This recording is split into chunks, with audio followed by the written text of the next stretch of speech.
Warlock from Maverick and Rogue from DrJ. Yeah, this matchup is definitely Warlock favorite, I think. Yeah, Oh, he's playing Golaka in Warlock. Golaka Crawler. I think that's like an overkill. You beat Warlock anyways. You beat Rogue anyways, right? Yeah, exactly. But yeah, I guess. We've seen people also playing the Scarab, so I guess you have to decide if you want the insane tempo swing possibility of Golaka or you want the consistent 3 armor. We see Maverick is also playing Voidwalker. This tells me he doesn't really have the Kabalake. But because he's playing Tar Creeper, he might be playing the Oak Heart, the 9-mana legendary that pulls stuff from your deck. Yeah, he might be playing a bit more old-fashioned list with the 5-mana 4/5 as well. Old-fashioned, like Old school. from 3 days ago. Yeah, exactly. Or the first day of the expansion, maybe. Because the new list don't really have room to play Voidwalker, and also no room to play Golaka or sometimes even Shadow Bolt, so he must have cut something to make room for those cards, right? Maybe the idea is that he just builds the deck very anti-aggro and then plays Rin and expects to beat control with that, which could work out, technically. He's like building Jade Druid with Doomsayers and just trying to beat everything. But usually in Hearthstone, when you try to beat everything, it's not really the best of ideas. Yeah, I kind of came into the tournament with the same idea, just build my Warlock very anti-aggro and play Rin to try and win the mirrors. But I'm not sure if it's the best way to go. Like, I figured out about Q-Block way too late, and I feel like that deck does the job probably a bit better and it also beats Jade Druid and sometimes even Priest in the process, even though you mostly ban Priest. But I'm not the biggest fan of Q-Block, to be honest. I knew about the deck going into SeatStory, but I didn't like to bring it. I feel like just playing straight up Control Warlock with Kabalake is better. Yeah, I guess it also depends on what you wanted to do in your lineup, right? Yeah. If you need to win the mirror, I think Q-Plug is fine. If you have more tools to beat aggro, then you don't really need to deck your Warlock as aggressively against aggro. But even in the mirror, I don't think Q-Block is the best way to go for it. I think there are more efficient ways. Like playing Rin. Even without, I'm not a big fan of Rin. I think if your opponent knows how to play around Rin, they can just make it useless. They cannot allow you to play the 10-10 by applying pressure. Yeah.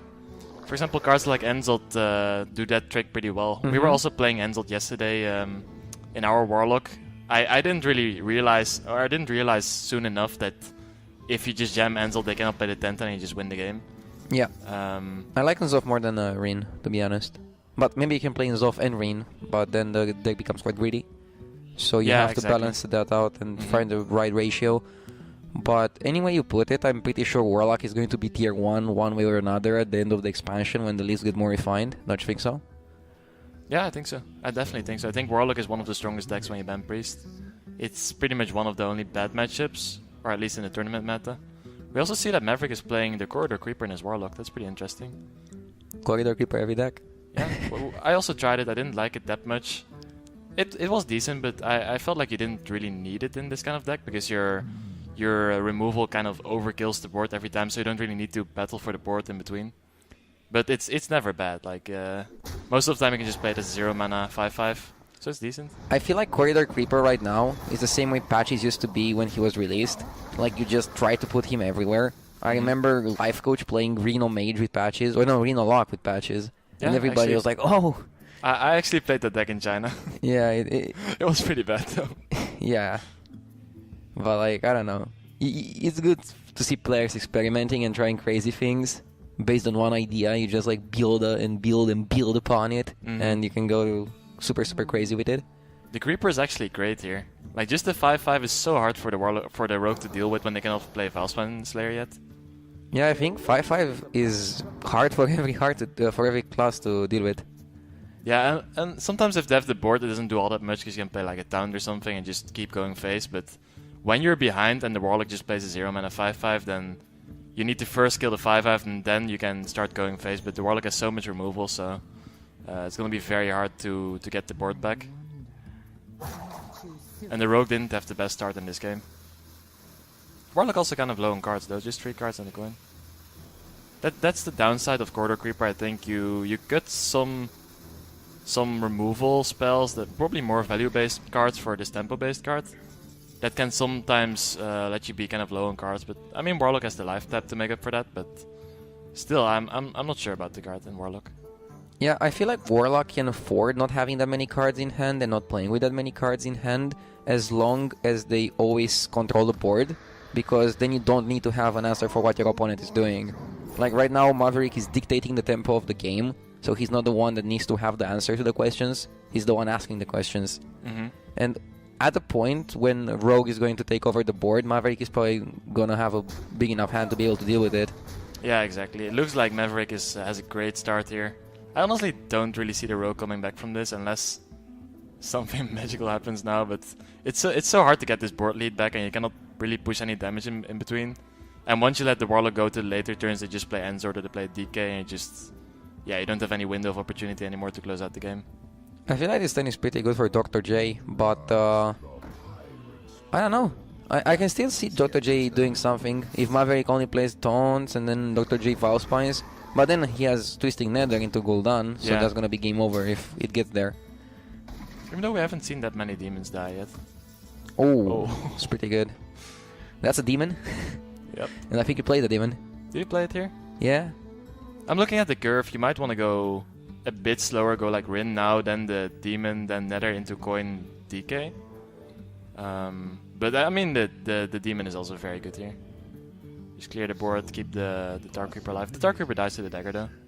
I'm not sure. I would probably just play Rin here, because if you coin the Abyssal, you're very weak to Valspine Slayer, right? You have one minion on the board. Just any activator plus Valspine Slayer just clears it, and you give the Rogue pretty much initiative back on the board. But then you have the Buck Reaper. And then if they deal with Buck Reaper, you have Twisting Nether. I feel like any way you do it, you're still gonna be the Rogue. Yeah, I mean the Warlock is just so ahead at this point. You get DK one turn later, but you do have some more on-curve tempo plays, I guess. So it's close. I definitely don't hate this play either. He can play Bone Mare now. Probably better than playing the Shadow Step. It's a really good Bone Mare. So you Bone Mare the 3-4. Do Yeah. you use Backstab or do you just trade the 1-3 in? Trade the 1-3. I don't think you have any utilization for it. Yeah. Sure. The thing about Shadow Step is also you can Shadow Step, but you don't really have anything else to do that turn. Dark Reaper is not a great play. If he Shadow Steps, you play around Nether in a way, but I'm not sure if you can play around anything at this point when you're so far behind. I wouldn't Shadow Step yet. I feel like Shadow Step got better because of the Minstrel. We see Dr. J wants to take a more conservative approach. Maybe Dr. J only plays one Minstrel and he played it already. So he's thinking he can only use the Shadow Step for Leroy, and then you can only play one per turn. That could be a consideration. Sure. I kind of like the Bone Mare as well, but...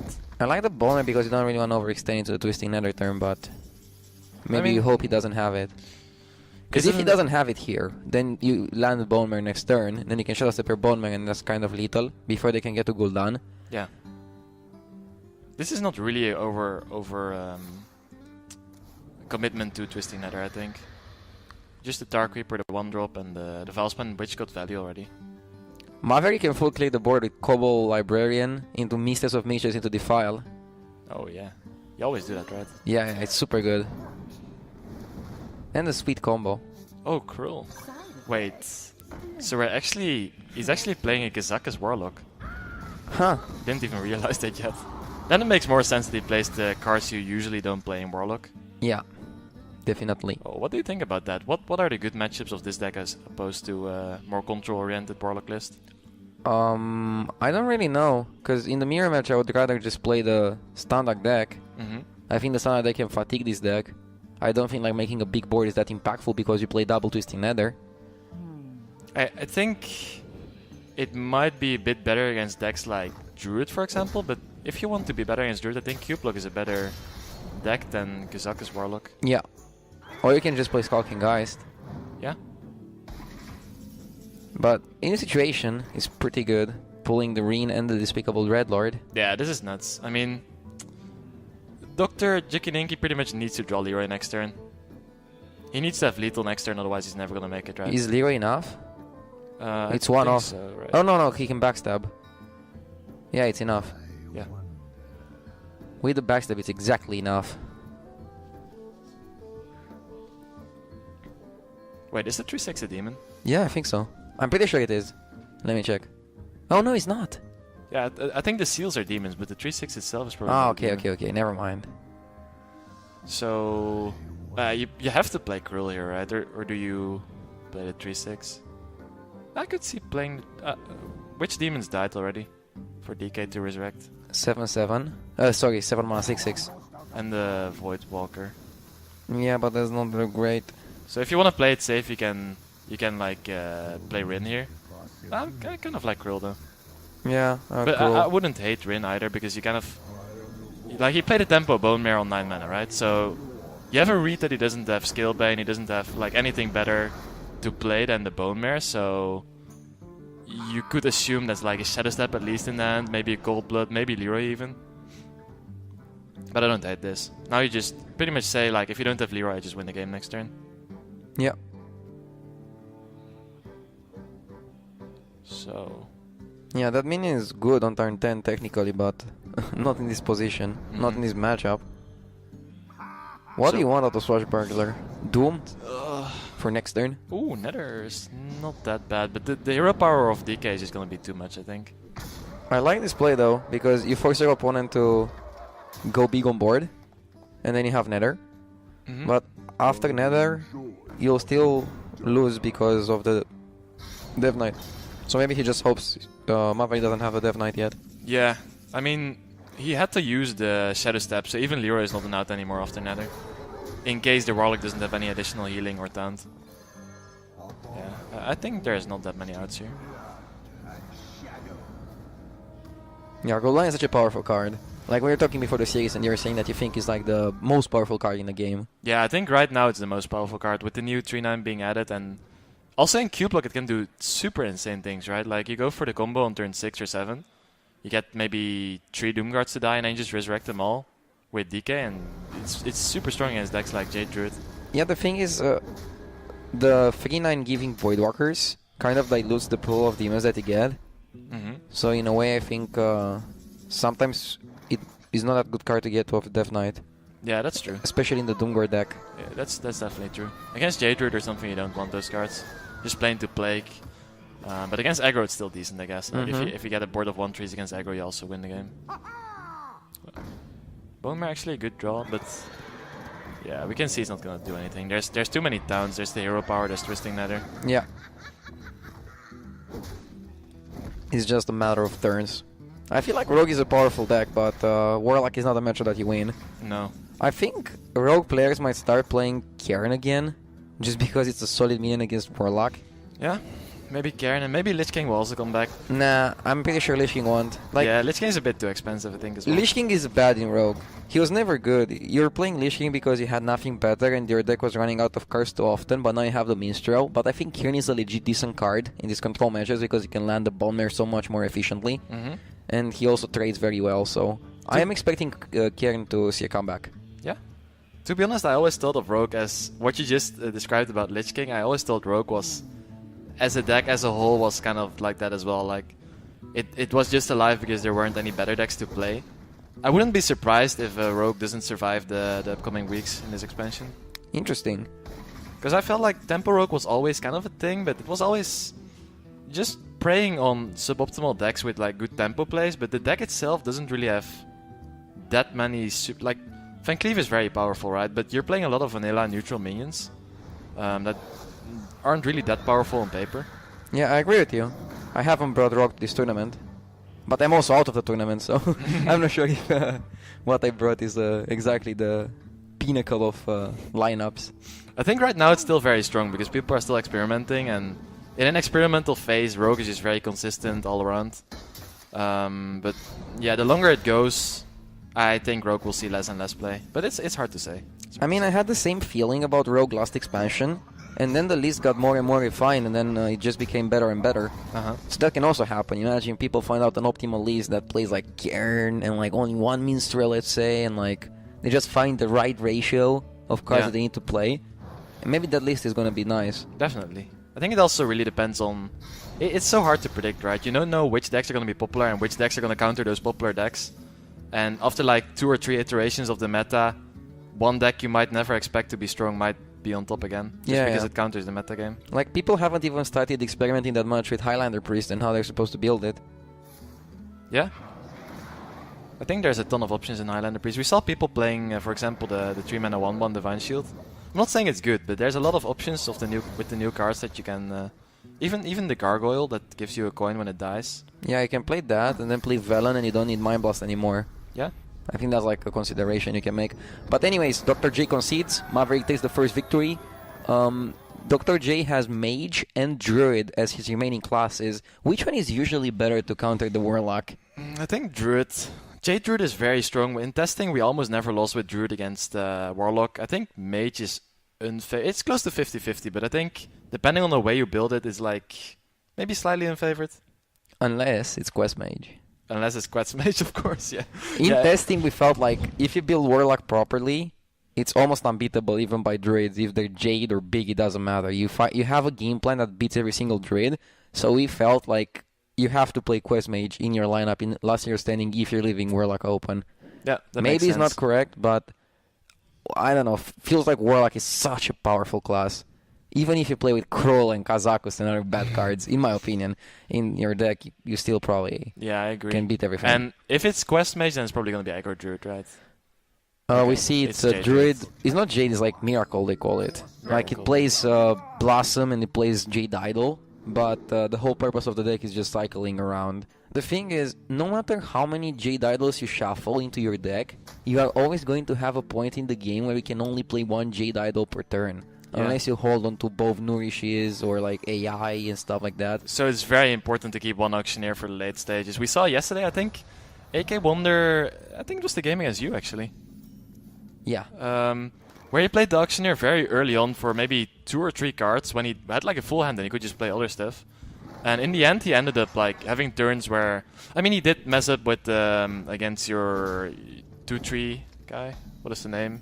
Nomferatu. Yeah, Nomferatu. But he would lose anyways because he could only play one Jade per yeah, turn. As I said. that's what I'm saying. Like if he would have kept the Auctioneer, he would have a chance because he could just play multiple Jade Idols and cycle That's them. the thing. I don't think he would because then he just Nether and then he can still play only one per turn. But anyways, back to this game. I figure out it's not Miracle Druid because DrJ played Jade Idol on one, and you don't play it on one unless it's Jade Druid.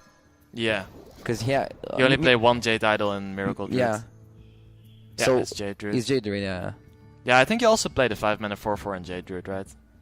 The I one don't we saw know. on the Milligan. I personally don't think it's that good, but he seems to play it. I think the strong thing about that card is that if you draw it off Nourish or off UI, it's still free.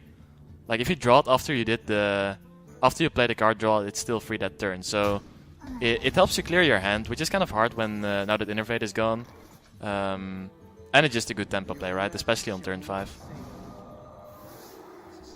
If it works the way you say, and it probably does, I believe you, then it's actually maybe a consideration. But Nourish is often used to just ramp up, so like you draw not that often from Nourish. But yeah, drawing with UI and like making that card 0 is quite nice, yeah. Yeah, it's mostly against aggro if you want to like maybe ramp and then you have the card in your hand and you just want to jam a free 4/4 in the same turn. It kind of works like the Corridor Creeper, right? You know, Just have a good tempo play, and I think this card is even less clunky because you don't necessarily need to have it in your mulligan. So you can mulligan more aggressively for ramp, and then once you draw the card, it's pretty much always going to be free if you have one of those more expensive spells in your hand. I think it depends on the meta and what you want to counter. If the meta is more, let's say, aggressive and has decks like Rogue or like Hunter, maybe you want an extra 4/4, but if the meta is control oriented, I don't think an extra 4/4 is going to make that much of a difference. Yeah, it's bad against control decks. I think it's decent against Priest. It's probably okay in the mirror, but it's definitely not that good against decks like Control Warlock, for example. Yeah, I agree. Okay.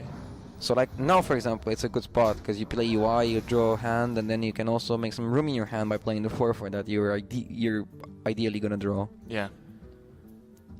DrJ actually with a very fast ramp this game. Yep. Leading into the UI. Also DK. What do you think about the timing of DK in this matchup? Do you play it as soon as possible, or do you play it like when you don't have anything else to play, or I what's your take think on that? as Druid you should play it as soon as possible because the later you go into the game, the more you want to play your Jades. And there are some turns where you want to play Jades and you have some empty mana, but you don't have enough mana to play the Death Knight. You would have enough mana to play the Hero Power though. So you want to play the Dev Knight as soon as possible, get the reward of the 1-5 or the poisonous minions when they actually matter in the early game, because later on your opponent is very likely to remove them. And also give yourself the option of having a more powerful hero power later on in the game while also playing Jades, which is what your deck wants to do. Yeah, I agree. So ASAP.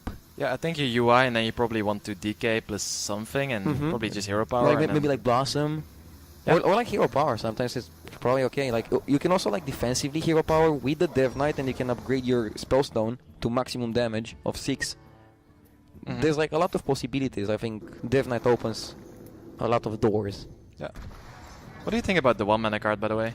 The Spellstone? I think it's powerful enough to play it in every Druid deck. Other than Archer Druid, obviously. Spellstones are incredibly good. It's the same interaction as the 5-mana 4/4, by the way. It's also, if you draw it from UI, it upgrades instantly. Which is very strong. It's because of the way UI is written. I think it has like draw, one of the last effects on the card. Let me check. So yeah, it's like deal 5 damage, draw 5 cards, gain 5 armor. Then you gain armor, yeah. So you gain armor after you draw the card. That's why it works this way. I wonder when they printed UI, if they thought of that in advance. Like, that will be like incredible planning from the Hearthstone team. So I think so, right? They make the expansions multiple months in advance. I mean, with multiple seasons. With how successful of a game Hearthstone is, I wouldn't be surprised of the design team having this much control over the way they do the cards. Yeah, definitely. Okay, so... Also, one more thing, sorry to interrupt you. Like, another thing I like a lot is like sometimes they release some cards that seem like very bad, like let's say Purify or To My Side, and then they release some support cards that made those cards playable. So I think that you should never disconsider a card. It can always find a way to see play because of another card being good. Yeah, I think that's also one of the reasons why sometimes we see a class being very strong, and then the expansion after it seems to get even stronger. And people are like, why doesn't Blizzard like consider the power level of the deck already? But I think it's just because the cards have already been designed before the previous deck was even a thing. So sure, they can alter them, but it's not like they design the cards after they've seen what the metagame becomes like. The meta is also very volatile. Like, it's hard for pro players and for millions of players worldwide to figure out what are the optimal decks. No matter how many testers you have in your design team, it's impossible to figure out perfectly the meta game. Yeah. Because one card like Corridor Creeper can change the entire meta. And that went unnoticed by most people. Wasn't it better here to play the Dev Knight? Like, you could play the Dev Knight, and that already upgrades your Spellstone, and then you could like Wild Growth. Yeah, I like that as well. This was the perfect turn to play Death Knight. Yeah, I think I can play it next turn. I don't like the way DrJ played that, but like, do you have time from now on to play the Dev Knight? No, right? No, definitely not. I think you just lose the game from this point. Like, there's so much pressure. I mean, it depends if the Warlock can pick up DK, of course. I think the raid is still favored to win. Yeah, probably DK. With these hands, yes. By the way, what do you think of Branching Paths? Branching Paths? I think it's fine as a one-off. We actually considered playing one in our J-Druid deck for the best of 7 stages. I think we actually submitted one. I'm not sure, but I think the card is decent. Like, it's so flexible. It's kind of like Feral Rage in a way that you can use it as like a 1-for-1. In Feral Rage, that's the attack here is just drawing cards. But you can also use it as emergency healing, right? In some matchups like against Freeze Mage, against aggro in the late game. It's just very flexible. I think flexible cards are very good on average. I think you're paying too much for the flexibility. Every single permutation the card can give you, you're overpaying for it. Yeah. So is the flexibility worth you overpaying?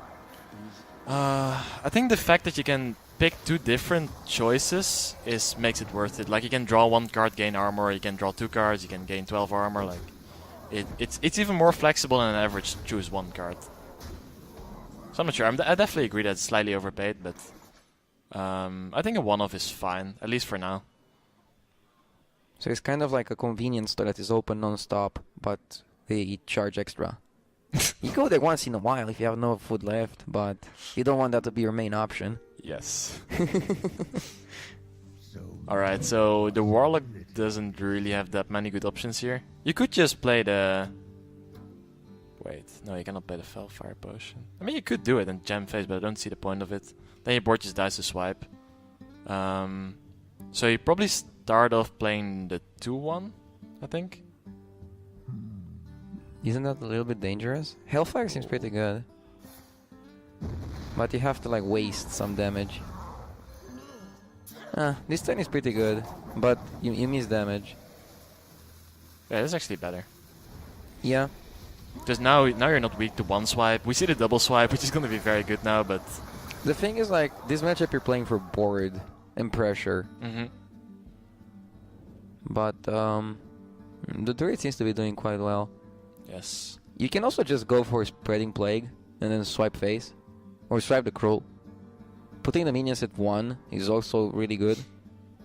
Because they would die to the taunts anyways.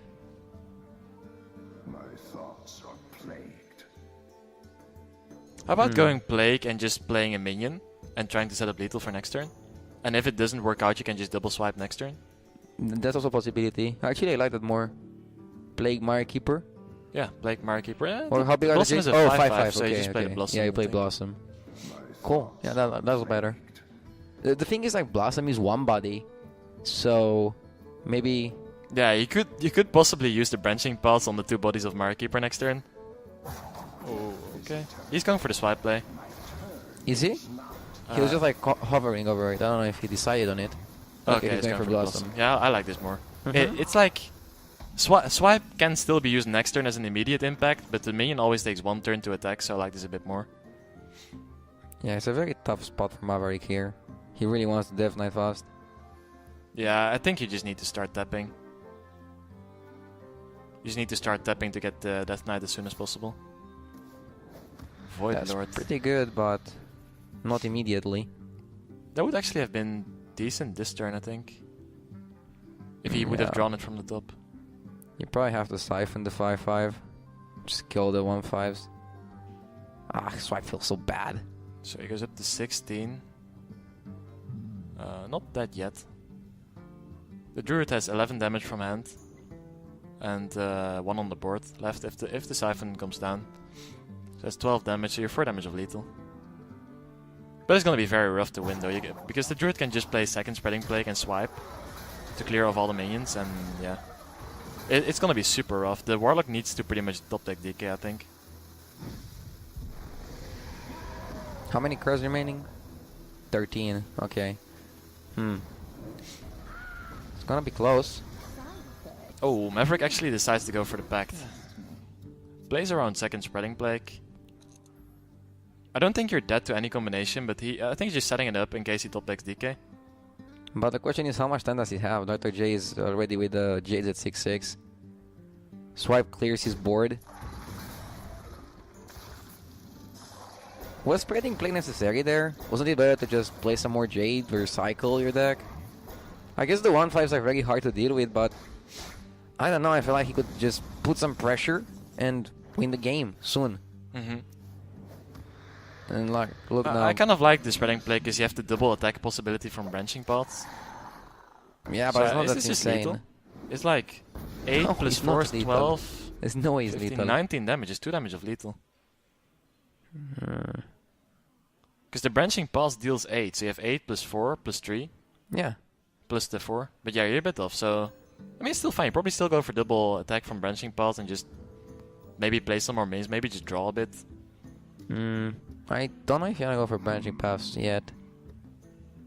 You could also play it a bit safer and go for... like Jade, Hero Power Swipe or something. Keep in mind your opponent still has the Mistress. Yeah, that's true. So, I just don't really see a better point to play branching paths. Like a better time to play it, I guess. So how would you do it? It depends if you want to swipe or not. Because you could, yeah, kind of like this. You go for the branching paths and you just hero power, and go face with the rest, with the minions. Okay, that's very aggressive. Maybe I would actually have traded into the 4/5, I think. Because now you're pretty weak to Hellfire, right? Yeah. But I guess he calculated and he... Oh yeah, it's actually better. He just has a lethal setup if Hellfire comes down. Because the Hellfire deals 3, then he heals to 7, so Hero Power Swipe is lethal. I don't know if Void Lock does it. Does it do it? I think it prevents him from dying. Let's actually see. pretty strong here. Yeah, the Voidwalkers are super annoying. Yeah, that's the main trait of that card, right? You just get through it and then you still have to deal with the 3/1/3s. It's like 18 health and down value. So here you swipe, because like swipe permits you to both kill the Dreadlord and put the Voidlord to 8. Yeah. The other play probably you Nourish for draw, and you play Arcane Tyrant and you hope to draw, let's say, a Jade Idol, so you apply a little bit more pressure with that too. I think the main objective from now on is to make a board that's big enough to win against the DK. If that's even possible, because the DK is going to be very juicy here. Yeah, I don't like the Wrath. I feel like a turn where you can play Nourish, you don't have the option later on. Yeah, I really like your play here. Swipe, Nourish, Arcane Giant. Arcane Tyrant, I mean. Swipe is better than Wrath, because it does both things that you want to do. One thing that he might be thinking about is you can Hero Power and does the same thing as Swipe, but you keep the Swipe possibility to go fit.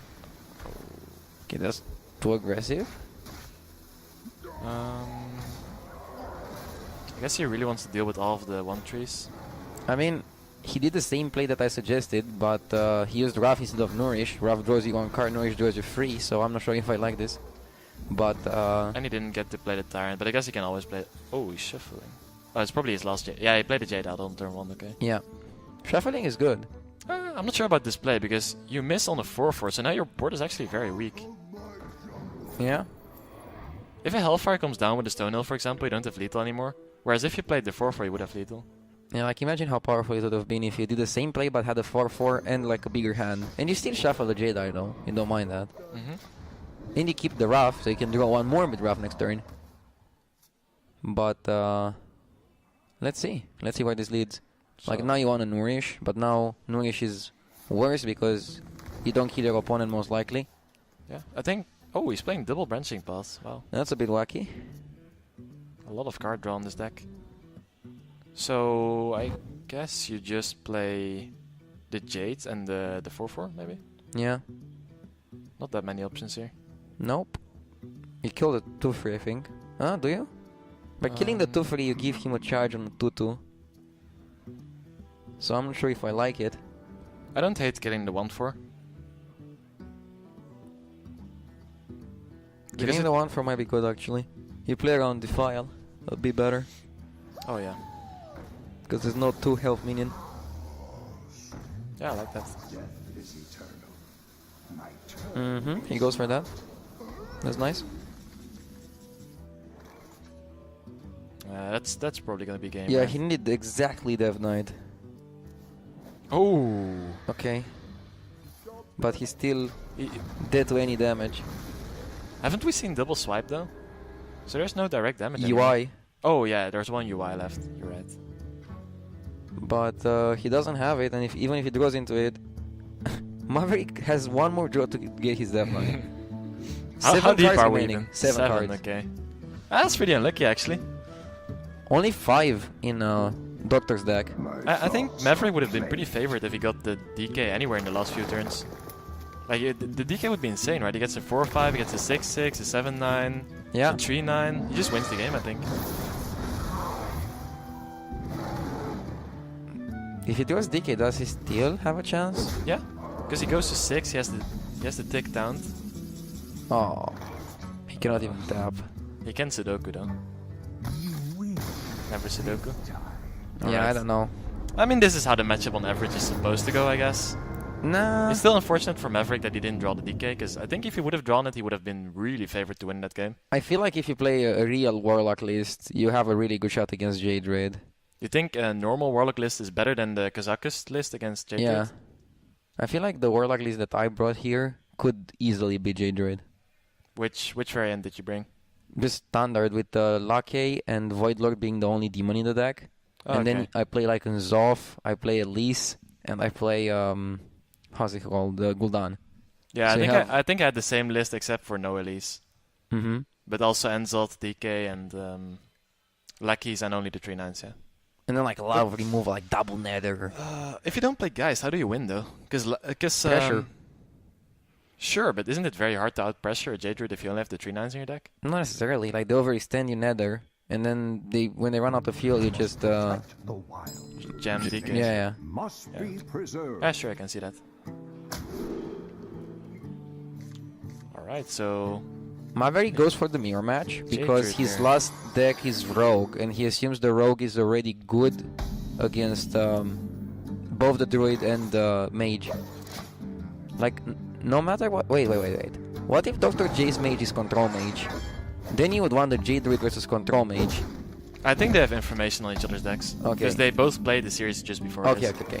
So if you know your opponent's Mage is aggro, then it makes sense to go for Druid, because Rogue already beats both Druid and Mage. So you just want to preserve the better deck and give it more chances. That's how you usually order in Last Hero Standing. Yeah. You don't want the Rogue to lose against the Druid in a 50-50 matchup, or maybe slightly favored. Because the Druid is not that good against Mage, right? So yeah. Both hands actually not that good. Racy has the ramp, but he doesn't have the UI. You mean DrJikininki? Yeah, DrJikininki. He has the ramp, but no UI. I feel like in this matchup it's all about ramping to UI first. The Jade count doesn't matter as much as it did before. Because of what? Because if you manage to get UI and your opponent doesn't, you can just play so many Jades in the span of a few turns that your opponent is going to be behind in Jade count anyway. Okay, that makes sense. But if both players have UI... Then it matters, yes. Yeah. If both players have exactly ramp into UI. Because also if you UI one turn before your opponent, sure they can UI your 5-5, but you get to develop all the Jades first, right? You have pretty much a 2 Jade count lead then if you manage to get Aya or Bamot and the 4-drop Jade. And DrJikininki actually has a pretty awkward hand here. The land serves me. I agree with this. Just spam the kind of useless cards.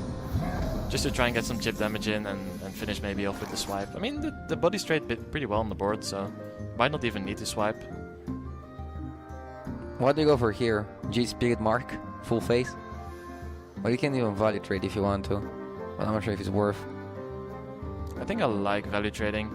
Unless you know that your opponent doesn't play Mark of the Lotus. Like, why would you value trade? Like, value trading is bad versus Spreading Plague, for example. Going face is not bad versus anything.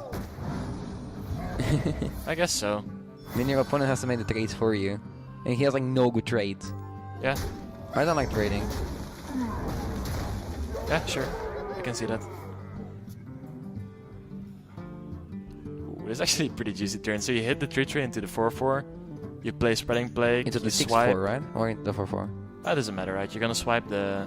Or do you want to swipe the 3-4? If you're gonna swipe the 6-4 or the 4-4, doesn't matter. So then you go Plague, you swipe, and you play Arcane Tyrant. Do you even swipe? For example, you could kill the 3-4 and the 4-4 and leave Aya up. Or you could kill the Aya. Yeah, that's a consideration, but I think I would always swipe here. Just because the 1-5s are like...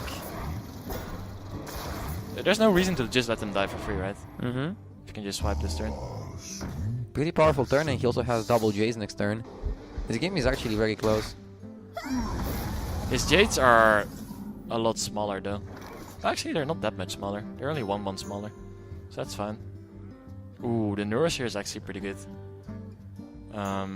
Because both sides are kind of low on card draw. So I think Maverick is already ahead on hand size, and he can draw even more cards. So he just needs to stabilize the board, and then he's looking really good to win this game. So what do you do here?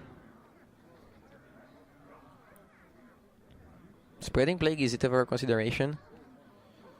Yes, I guess so. I kind of like Wild Growth there.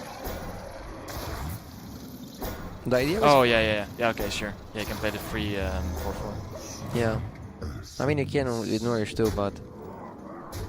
I think he wants to have the possibility to draw with Nourish though, or combine it with Fandral maybe. The thing is, like, this way, Dr. J cannot kill his own minions, so he cannot really overextend. Mm-hmm.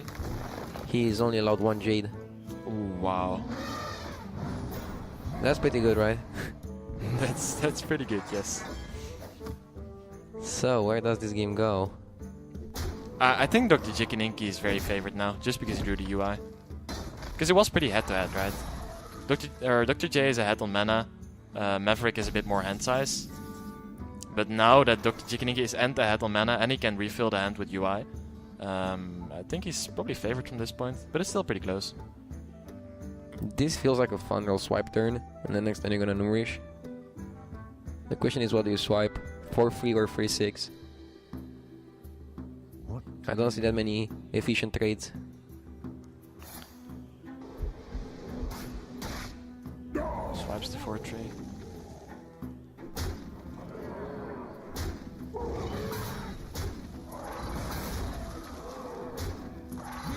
This board is actually super awkward for DrJ to UI. I guess you still UI the 3-5, but that's actually fine. It's fine. There's not that much damage on the board, and you still have like a few towns up. You have the 3-2, you have the 5-5. Oh yeah, now the Tyrant is very good, right? Yeah. That's actually very good. The 4-1 trades into it, but the 4-1's gonna trade into the 5-5 anyway. I mean, it's a 3-4 anyways, so I cannot see that being bad. Yeah. Swipe is also a good draw in case Maverick decides to not play around it here. He probably has to full trade here though.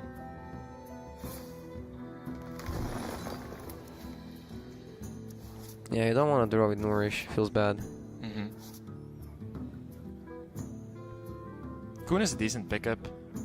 It's one of those cards that allow you to get back a bit of tempo once you've lost it. Yeah, he's like bigger arcane Tyrant. Is your deck only playing 3 minions? No giants though.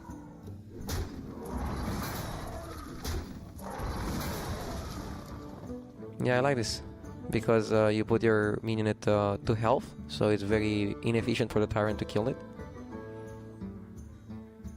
Setting up nicely. Yeah. He's thinking about it though. It's just a battle of value, and right now DrJ is ahead. Fandral plus J Blossom is really good. Yeah, I think you just do that right. You just, now that you have all the card draw on the world, you just want to keep your Jade count high so you don't lose the value trades on the board. I didn't keep count. If he's the first Jade Idol, it's probably better to play Dev Knight Hero Power. I mean Hero Power first. Trade 4-4, trade Hero Power, and then go Dev Knight plus Jade Idol. But if it's the second Idol, then going for Fandral plays is better. I didn't keep track either. Let's see what DrJ does. He probably like keeps track. What to do? Too many J's this game. Sorry. You could even swipe here, just play Spirit, Swipe, and Hero Power. Don't hate that. Ooh, he's gonna Wild Growth. I don't see a reason to Wild Growth here necessarily.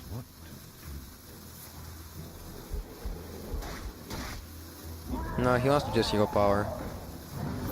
Imagine if Maverick draws UI now. Then he's totally back in the game, he can just go Kun UI. Yeah, it's crazy.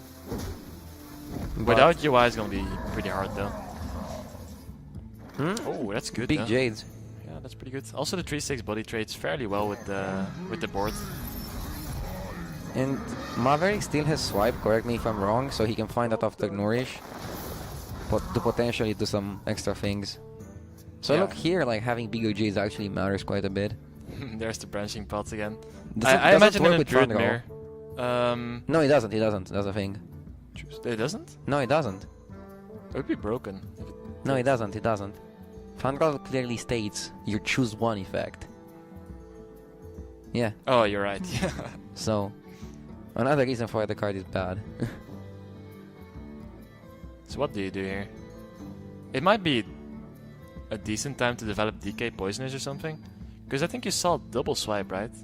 One or two swipes, I'm not sure exactly. I mean, you never play on that anyways, so yeah. If you can survive, then DK Poisonous is one of those things that can put you back into the game. Yeah, I like this. You can even play the Jade Idol, play the Hero Power. Trade the 6-6 off, I guess. You trade 4-4 and 2-3 into the 3-6. And trade the 6-6 away with the... No, you trade 7-7, right? With face.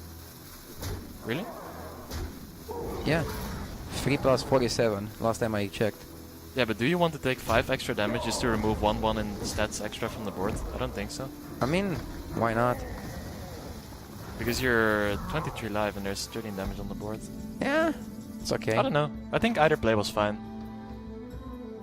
Now Maverick is also great because he can hero power down one of the 1-2s.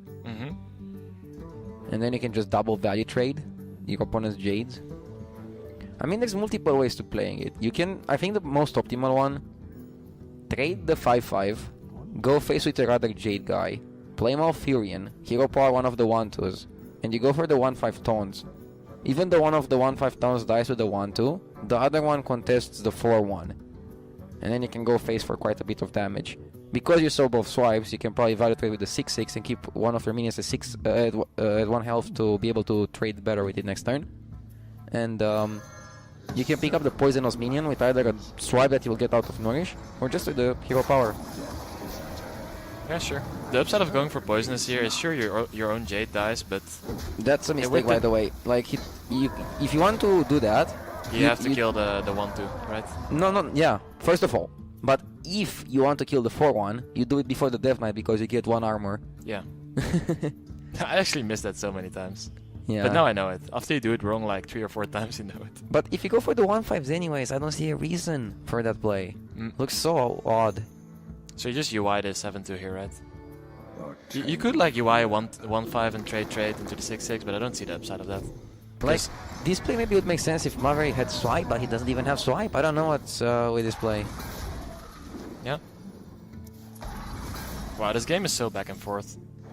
DrJikininki is so far ahead on the hand size now, though. I think Maverick could have been in a good position, but that small mistake might have cost him some percentages. Oh. Yeah, but you don't want to play that because you don't play your Jade. It would be so good if you drew that instead of the Wild Growth there. It would be so good if he killed the one to poison us last turn. Also. So, do you trade or do you just go face? Trade. Because the 1-1 is going into the 3-6 anyway, so the 5-5 doesn't really matter that much. It matters because if you leave the 5-5 up, he can use the 5-5 plus something else to kill the 3-6, and then he can use the 1-1 to kill your 8-8. I guess that's right. You choose the way you attack in Hearthstone, so... I'm just looking at the board, I'm looking like the health total of the opponent is not that high. And he has like 10 cards in hand, so how do you ever win if you trade, right? I guess you lose either way, if you trade or if you go face. Yeah. He still goes for the taunt. The 1-1 is still going to kill the 8-8 and punish Maverick for his trades. Oh.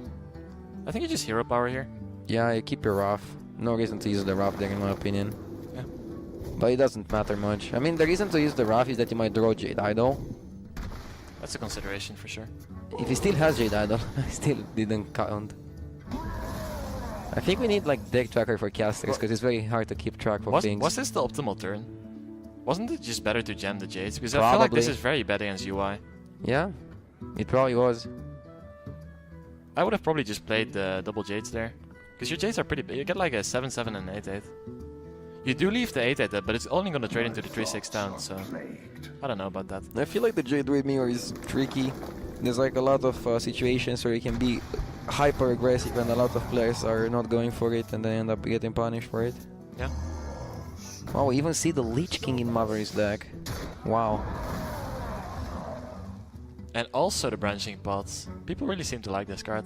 I think Maverick is only playing 1 though. I think 2 is definitely too much. Because the card can be clunky, right? In this kind of spots, you never really want to play it.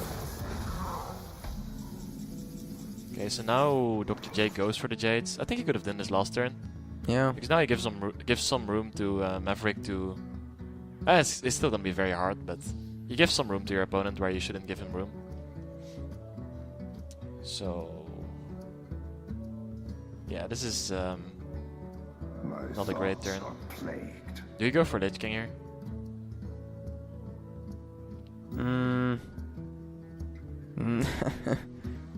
Like, how do you win? I have no idea. Full face, but like he has armor and stuff. I don't know. So what you could do is like go Jade Idol, go Mara Keeper, go double attack, and just jam full face here. Probably that's the line. I actually kind of like it. Wait, why Mara Keeper? for the 2 minions that you buff them. Don't you want to hero power this turn and next turn? Or is Maverick Keeper more damage? It's more damage if the minions stick, but you have like no guarantee that the minions are going to stick. But you saw a lot of removal though. I guess this is better against Spreading Blake. Because if you go for the... it's not even, because the minions don't die. No, I like the branching pass play more. Doom Pact. He can Doom Pact and then like play some minion, like Maverick Keeper. Wait, which one is Doom Pact? He's the one that removes the board and like you meal 1 card from the top of your deck for every minion that was destroyed. It's probably not... it could be very good actually. I don't know how the fatigue counter is though. Only 3 cards left, so it's gonna be pretty awkward to play it and not die to the fatigue damage. Because he's also getting kind of low, right? Oh no, actually the Maverick is still pretty high. Never mind. Do you ever go for armor here? Wait, it's not lethal, right?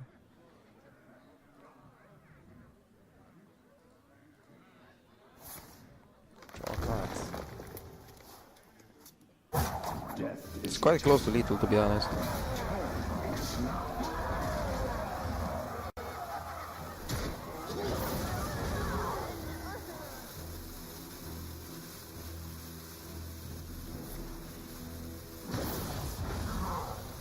So now Maverick's only out seems to be going for Doom Pact, play some minions, and then just win with that.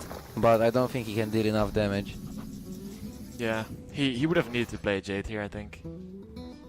Doesn't have Jade, so it's gonna be very rough. Does he still have Jade idols though? He could draw for Jade idol. His Jades are pretty big, I think. So then he can go Doom Pact, play the idol, but he's going into fatigue as well, so He's it also really like matter, dead on board. I guess. So he needs to remove at least 1 minion. Yeah, but if he removes minion, he loses damage, so... You need the pact, right? You can go Mire Keeper, Branching Paths twice, and Wrath, but it's so bad. Yeah.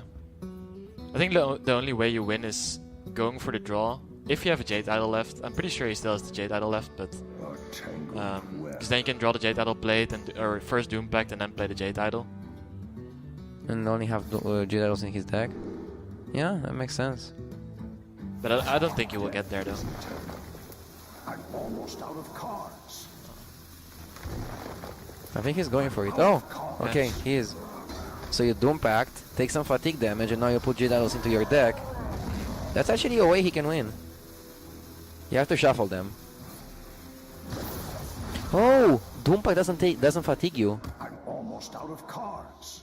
Wait, does he win? There's Nah. still a taunt. He's a Spellbreaker though. That was a ballsy play from Maverick. I Wait, think... does Maverick just win?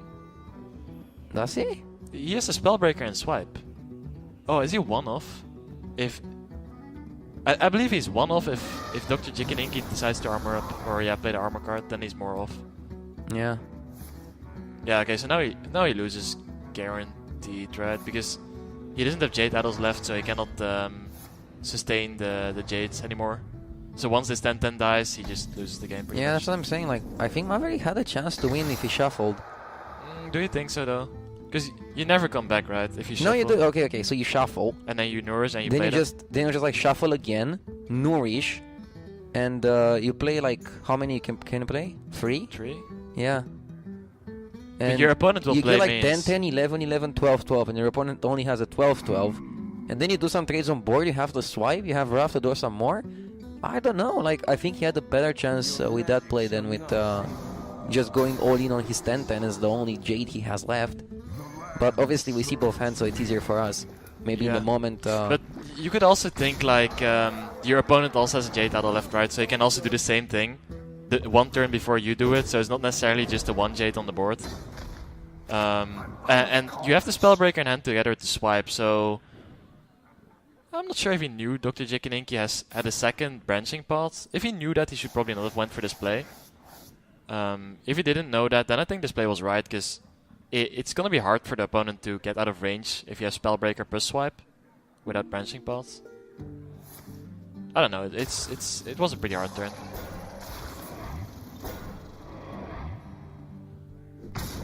Now we see a very defensive approach, which is probably the way you should go for. Yeah. Dr. J knows there's no J Daddles left, so if he just survives this board, then he just wins the game.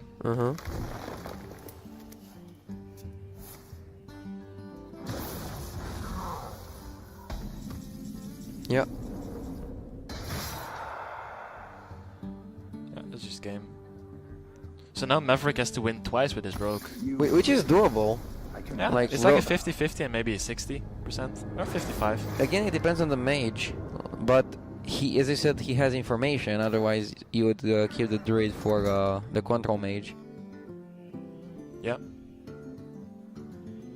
Let's just see. I'm pretty sure he knows it's a secret mage, right? Yeah, Kilesev Rogue is the deck that can do it, definitely. It's very powerful high roll deck, I think. And even in bad matchups, it can do well, but now those are not even bad matchups. J-Druid you should beat by just out-tempoing them, and then Mage you should beat by clearing their board. Yeah, definitely. I think Maverick took the right approach by queuing Druid first. Just to get like the... To use your bad deck first to try and get like the favorable matchup win. And then use your deck that's supposed to go 2-0. Oh. Wow. That's a pretty good hand. Double Corridor Creeper, sick main against Druid.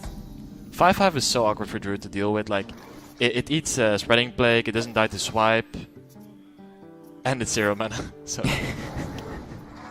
Pretty good card from what you say, me too. I don't know if I like Sonya in the Rogue though, it feels quite slow. Yeah, I was thinking about that as well, but I was convinced by Orange that it's just a nuts card. It can do some nutty stuff, especially with patches and with like Khalizad. If you play Khalizad on 2 and you just play Sonya on 3. As much as I think Orange is a fantastic player, I don't really trust him deck building wise. He likes totally opposite things than me. Like, for cards that I think are totally awful, he like always plays them, and I don't know. We have just different mentalities on what works and what doesn't, which is a cool thing. Like, you can have top tier level players disagreeing a lot of times. That's why there's like so many bets between players and like money matches and challenges and stuff like that, because people disagree on cards being powerful or not. Yeah, I think every player has kind of his own personal twist to like the way he likes to play as well. Yeah. For example, I had a big argument with Orange about including the 4-mana 3-2 in Rogue that draws 2 minions. Because I thought it was garbage every time I played it, but he was super convinced about it, so he ended up playing 2 of them. I wanted to play 0, but I ended up playing 1. I think 1 is the way to go. Yeah, right I think now. 1 is fine. Right now, in the current meta.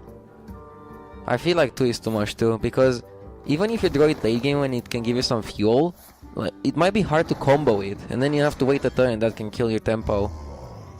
Yeah, exactly. It's like it's kind of like Zariel.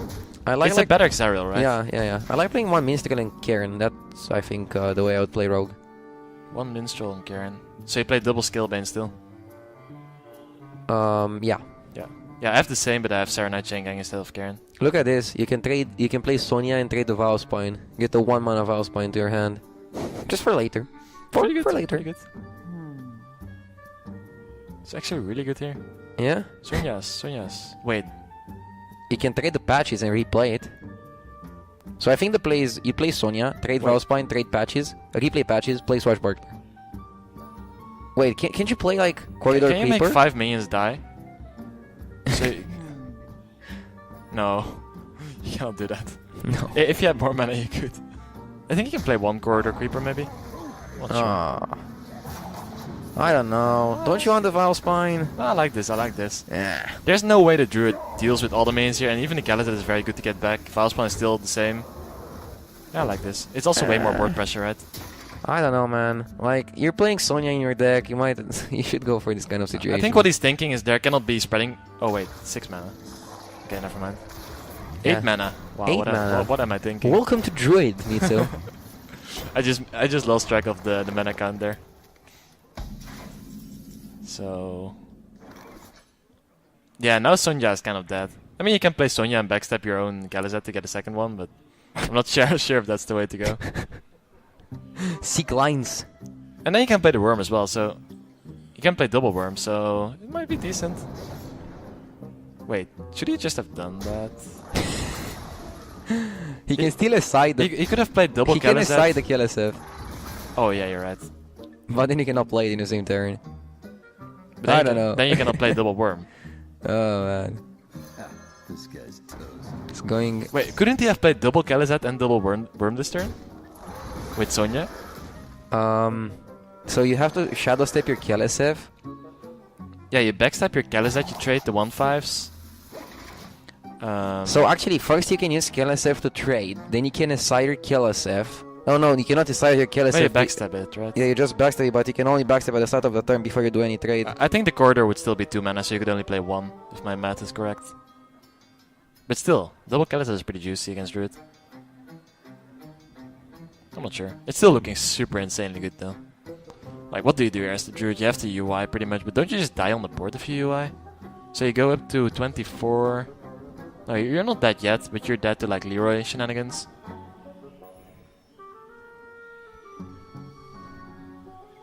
Can you ever get away with playing DK? I honestly think UI might be the line here. I think so too. Because if you're not gonna UI now, you're gonna not really have time to do it anyway anytime soon. And it's better to like never have time to play the Death Knight than never have time to play the UI. Yeah.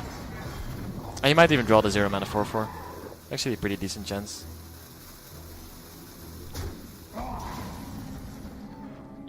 Is it little? 22. So not. 16 plus 7.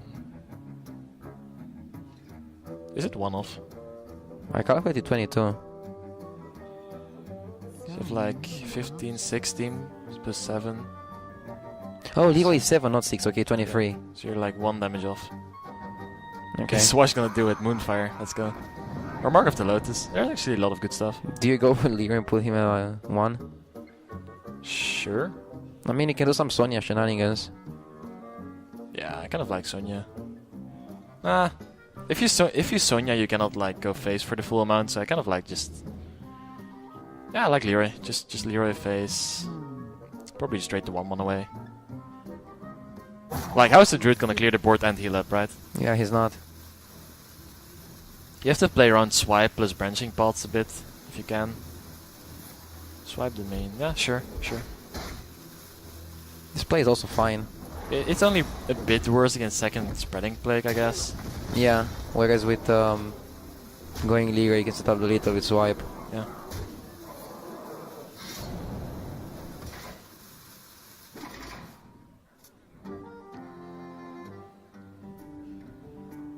So this is just game, I suppose.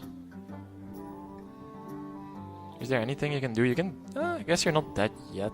Like on the board, you're not dead yet, but you're dead to Leroy for sure. I think the only way you're not dead on the board is going for either branching pots or DK. But then, I mean, you can branching pots and swipe Wrath. So you Wrath the captain, you swipe the 4/4, you branching pots up to 20. You go to. He has 12 damage. Leroy is still one damage off if you go for that, right? Wrath, swipe, isn't it lethal? Wrath. Because it's 7? Right, 6, 12. No, 12 plus 7 is 19, so he's 1 off. Oh, so you can hit 12 with the dagger, okay.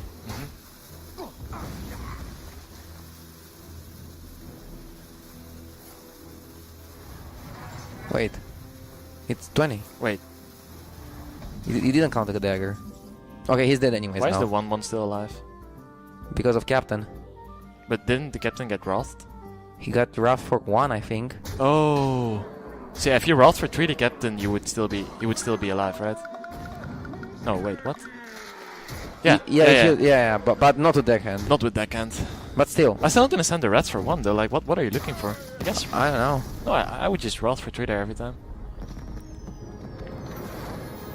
Alright, so it's gonna come down to the mage against the rogue, which is probably a rogue favorite, right? Depends, as I said. Like, we don't know. We assume Maverick killed the rogue last because he knows Dr. J's mage is some sort of aggro mage. And if it's aggro mage, rogue is favorite. But if it's control mage, I think control mage can beat rogue.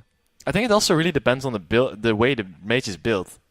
Like, when we practice, we figured out that Ice Block is really good against rogue. Frost Nova is also kind of good against rogue. Just because you can like stall. If you draw the weapon, you can stall, and just burn the rogue down pretty easily. Wow. Oh, we don't keep the second Archaeologist? Great hands on both sides. Did DrJikininki just mulligan the Archaeologist away? Yeah, I don't know why. On the coin, I would definitely keep both of them. He also threw away Alonet, which I think is okay in this matchup. But throwing away Archaeologist seems crazy to me. I didn't play that deck, but I don't know. Archaeologist seems like the card you want to have. Definitely. Like, especially on the coin when you have one, right? You want to just coin Archaeologist into Archaeologist. It's just the nuts. Yeah. Like, I don't know what you would want better. Like, maybe Mana Worm, but is that even that good in a matchup? It's pretty awkward on the coin when you keep Archaeologist to have Mana Worm as well, right? I don't know. I think that was a bit too fast. Yeah, here's Maverick, I think it's just Dagger Pass. And then you go Backstep SI, and then you go Elemental SI. I definitely don't like the backstep now. Your opponent coined his 2-drop, so he clearly has follow-up. If he has follow-up, then Backstep SI is going to be better than backstepping this turn. And if he has a follow-up, you kind of have to Cold Blood, and then you lose both your 1-drops to combine with the SI for later. Yeah, really bad utilization from Maverick, in my opinion. I honestly preferred playing like Firefly Cold Blood over this, even. And then just keep the Backstep SI. Because then you Yeah, this is really good. Not just because it's Kelizet, but also because you keep the 1-drop for SI for next turn. Yeah, it kind of saves his turn, but still. Backstep SI would have been so good. Yeah. Yeah, I really don't know about that play there. But imagine if you'd keep your backstab, you'd go KLSF, you'd be in a spot where you don't know if you should backstab SI or just go for KLSF. This Corridor Creeper pickup is also huge. Counter spells, on the other hand, are not that good in the matchup. Nope. All the rogue spells are very cheap, so doesn't do all that much. I feel like all the Mage Secrets are not that effective, and that's one of the reasons why Rogue is favored. Apart from Rogue just having really good removal as well, but the thing that Mage tries to do doesn't work that well against Rogue, I feel like. Which is trying to deny tempo by playing Secrets, right? So do you trade here? I think in this meta you're better off trading because you play around your opponent top decking Corridor Creeper and you don't miss that much damage.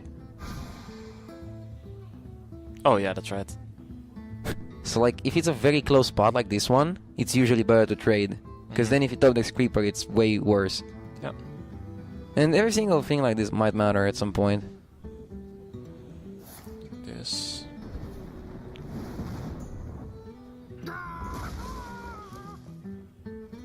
I don't think you played the Flame Elemental. No, I like keeping it for Valspine or something. Because it doesn't do anything here, right? Wait, for Valspine? In Mage? Oh, brain fart. Yeah, it's too many monitors to look at. Yeah, imagine if that card was a neutral.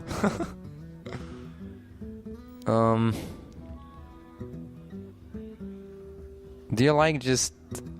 you don't want to play Flame Elemental. I think you have to... Nah. No, actually you can... Just Mana Bind, Hero Power, Yeah. trade the 1-2, call it a day. Sure. Yeah, I like that. Mana Bind, counter spell. That's good, then he also knows what secret it is. That's a pretty good card. Yeah, I've been liking Farland's Portal quite a lot. I don't play it myself, but when I saw other people play it, it kind of makes sense in the deck because sometimes you don't draw Alinet. I still want like some kind of a more mid to late game card to to just win the tempo exchange pretty much in the late game. Sonya is pretty good here because it forces your opponent to kill it first. We definitely play a counter spell, right? Or do you want to play it into turn 7? Wait, why do you play the counter spell now? There's no reason to. Oh yeah, if you draw a 1-mana spell, you can proc. Yeah. Not only that, but your opponent can have the second one, as is the case now. Your opponent can just have a second one. Also that. I think the main argument would be it not doing anything pretty much, because you know it's gonna get counterspelled, right? Yeah. So you can just wait with it. Yeah, there's no real reason to play it. Because you know what his secret is, so there's no reason to test for anything or something like that.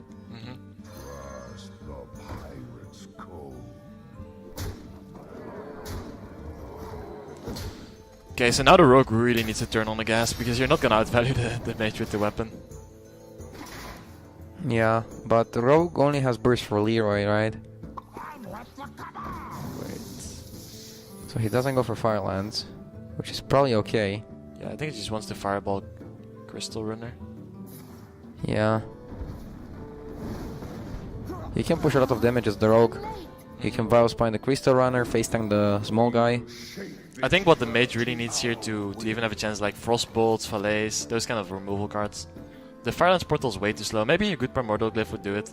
Like getting Flame Strike or even Meteor or something. So you just go Captain Biospine. He's afraid of runes, of explosive runes. So many Because options. Dr. J has a secret in play, yeah. Okay, sure. Yeah, I can see the Flame Elemental being okay as well.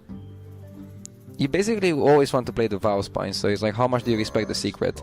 I kind of like this because if you play the Flame Elemental and it's not the secret, then you have a weak give play, way yeah. more time for the opponent to like stabilize. So I still like this, I think. And if he has it, to take less damage, so yeah, it's fine. I like it too. And this is the time for Frost Nova. That's why Frost Nova is a good card in these kind of situations, right? Yes, Frost Nova, Ice Block. Because you can just legit raise them. Yeah. But without Nova or Block, you just die because they push, push, push. Like Block is better when you start burning them. Nova is better in these spots where you want to first push some damage with minions. I guess it's gonna... You go Mana Arm, Swarku Glyph, I think. And you look for Nova. Sure. Even Blizzard would be fine, right? You have exactly... No, Yeah, you even have one mana over. Is it one over? Yeah. Wow. Wow. I don't know about this. I don't know about this I really either. don't like this. Like, you're just dead in 2 turns, right? From your perspective, you're just dead in 2 turns. What is this supposed to do, right? I mean, maybe he has Ice Block in his deck. Oh. He's just dead now. I don't know about that But play. There's so many good glyphs, though. Yeah, there's so many good glyphs. I don't know. That was weird. But, pretty interesting series. I think both players made quite a bit of interesting decisions, to call them like that. Like, this series could have gone either way, and I think if both players played perfectly, a lot of these games could have been different. Yeah. I think especially the last game, there was definitely still some room for the mage to win it in the end there. Yeah, I don't know exactly Dr. J's deck, and according to how his deck was built, he could go for different plays, but no matter how it's built, as you said, you should go for the glyph there, I think. Yeah, because you're just dead in 2 turns to the dagger, right? Yeah. So even if you draw something the turn after, like a Nova or something, it's not gonna work. Yeah, You're just dead to the dagger maybe he was charge. hoping he draws block? I don't know, I'm baffled. Yeah, that could be the case. But then again, there's so many good pulls from the glyph, right? Like block, any freeze, just removal like Meteor, Flame Strike. Just Yeah, you can play all of them because you Blizzard. have mana. Like, even Flame Strike was playable. Yeah, that was shocking. But other than that, it was a pretty good series. We're gonna go into a short break, and we'll be back with the next set.